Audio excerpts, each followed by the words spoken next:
Hi, this is Laura Sleminski with Edina High School, and today we will be talking about Lesson 13, which is called Changing the Base. In exercise number 1, they ask us to take log base b of x and see if we can write it in terms of log of a different a of x. So in order to do this, let's let log base b of x equal some answer. We'll call it L.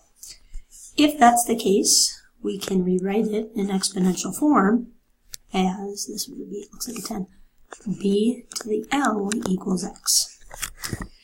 Now ultimately we want to get the L by itself.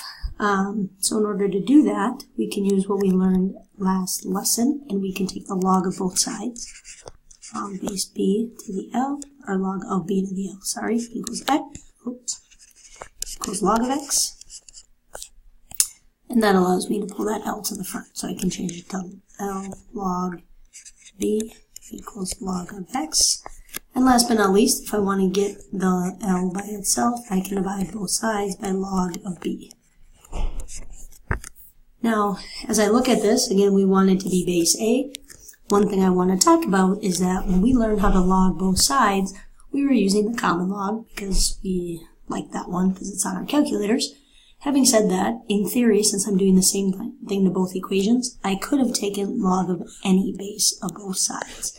So I could have changed that to an A, which would have been these, would have had an A. And now I have, in fact, rewritten L as log base A of x over log base A of b. Okay? And that is what we were kind of asked to do. Now the big takeaway from this is there is a formula. It's called the change of base formula. So we could go through and do this algebra every time we have a problem like this, or we could know the formula. And what the change of base formula allows me to do is as long as I have x, a, and b are positive real numbers, and then a and b can't equal 1, and then I can conclude that the log of any base of x can be rewritten as the log of any base I choose of x, we'll call it a, over the log of any base I choose of b. Now one thing to note is that when I look at this, you can see that the number that was here is the log I'm taking on top. The base was what I was taking the log of on the bottom. And last but not least, whatever base I choose, I just need to make sure that both of those are the same. As long as I follow those rules, I am allowed to convert any problem that has any base to a log of the base that I want. Now, the reason this is helpful is because if I have any scientific calculator, so not our fancy Inspires, but any scientific calculator, it only has 2 log buttons. The actual log button, log, and that's the common log base 10 that we've been talking about. So the first thing we'd want to always change this to is the common log, or a common log. So let's do number 2 just at its most simple. First one is log of 3 squared. I'm just going to change it to 9. I could, in theory, move the 2 to the front if I want. But this one is a common log, so on my calculator I could actually just type in log 9 and I get 0.9542. That's an intro. Part B has a different base though. It's log base 3, and then 3 squared is 9. So this is a situation where if I only had a scientific calculator, I can't type that in because it's got a base 3. So this is where I'd want to use the change of base formula. Okay, so the way I would do that is it's always going to be a fraction. It's the log of this number on top, so log of 9 on top. And again, I'm going to use the common log because I know I have that button, divided by the log of the original base. So divided by the log of 3. Okay, so this number goes here, and this one goes here. Then I could use my calculator to type that in, and I get about 2. Same idea. Part C, I have log base 2 of 9. So once again, I do log, this number goes on top, divided by log of the base 2 on the bottom. Type it into my calculator, I get about 3.169. Okay. So those are some examples of how we can use this change of base formula. And again, it allows us to use a scientific calculator or anything. The next page and a half goes through some of the properties we've talked about. You can practice rewriting them with change of base. But I'm going to jump ahead to number 4. First of all, there's another button on our calculator. That's the ln button. Okay? So the ln button is our other log button. ln stands for natural log. And the natural log is when we have a log base e. Now we talked about log base e in a different example. It's about 2.7 and it goes on for a really long time. It's like pi, goes on forever. Now if we were writing log base e, technically it would kind of look like this. But the reality is we have a special button, which log base e, we would actually just use ln of e. So ln is in fact log base e. So it's the natural log. Again, this first thing is an L, not an I. So this is the notation. Oh, sorry, it's just log. It won't be ln of e. Sometimes we take ln of e. So log base e is in fact the ln button. Okay, so that's the notation for it. So if we type these into our calculator, natural log of 1 is 0, log of 1 is 0. But that should make sense because we said anything to the 0 power is 1. When we start putting in different numbers, I get natural log of 3 is 1.0986. Log of 3 was 0.4771. Natural log of 10 is 2.3026. And log of 10 was 1.0000. Okay? So if we compare these two, one to the other, what we're seeing is that the log of x is always smaller. So the log of x will be less than the natural log of x. Okay. When we go to the next slide, in terms of the change of base, we already said that if we have the log of any base of x, we can convert it to log of any base of x divided by log of any base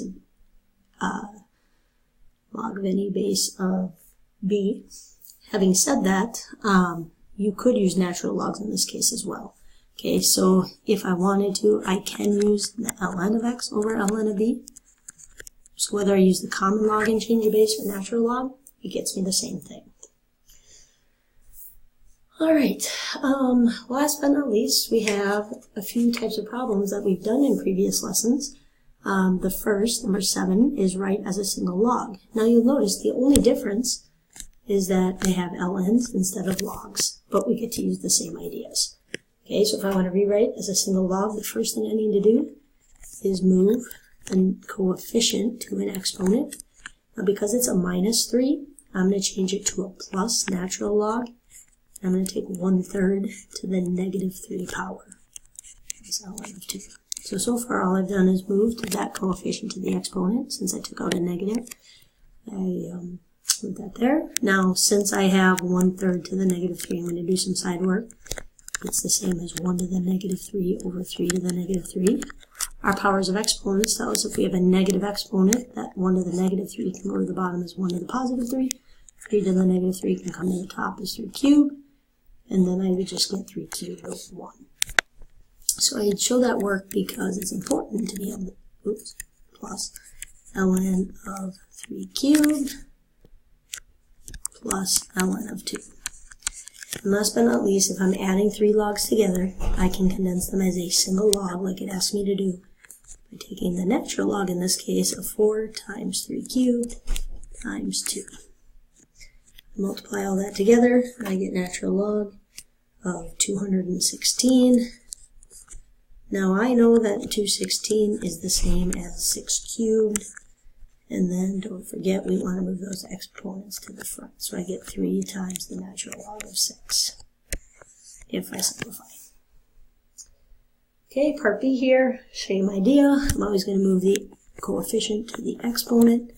Natural log of 5 plus natural log of 32 to the 3/5 minus natural log of 4. Then I simplify the exponents, again, 32 to the 3/5. It's the same as the 5th root of 32 cubed, so that's previous knowledge that we need to use here. 5th root of 32 is 2, 2 cubed is 8.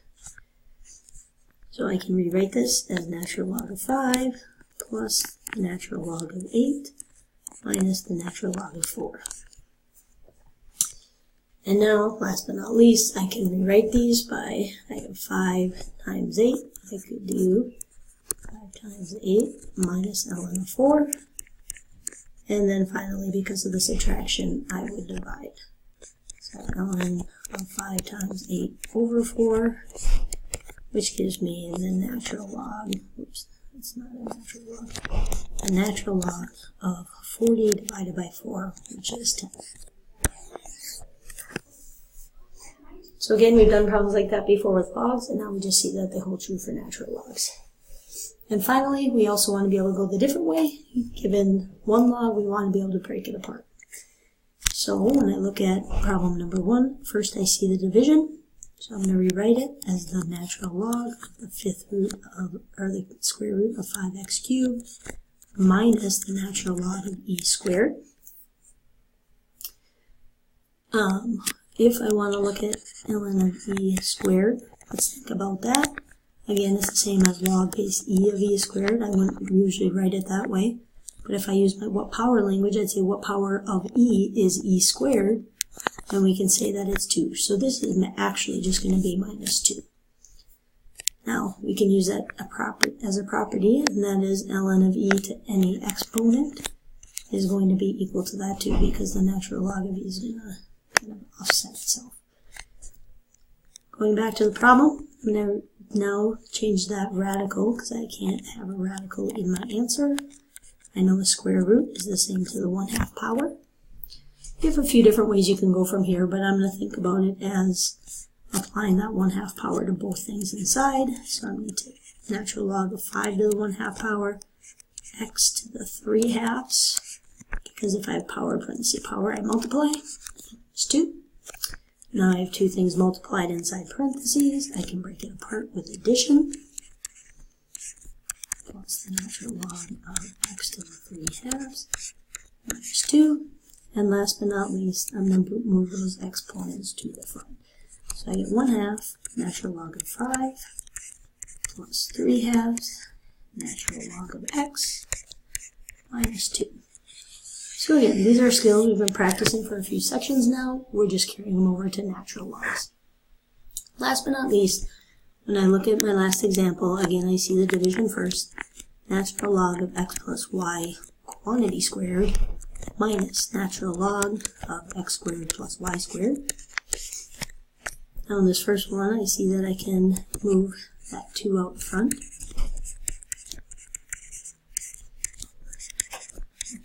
Squared plus y squared. Now finally, when I look at it, I have 2 separate logs, both of which have things that are added together. If I have a single log of 2 things added together, we do not have a property for that. So I am actually done here. So this example was more to show you that sometimes students actually go too far. They would try to break apart the natural log of x plus y, and you actually can't. Okay?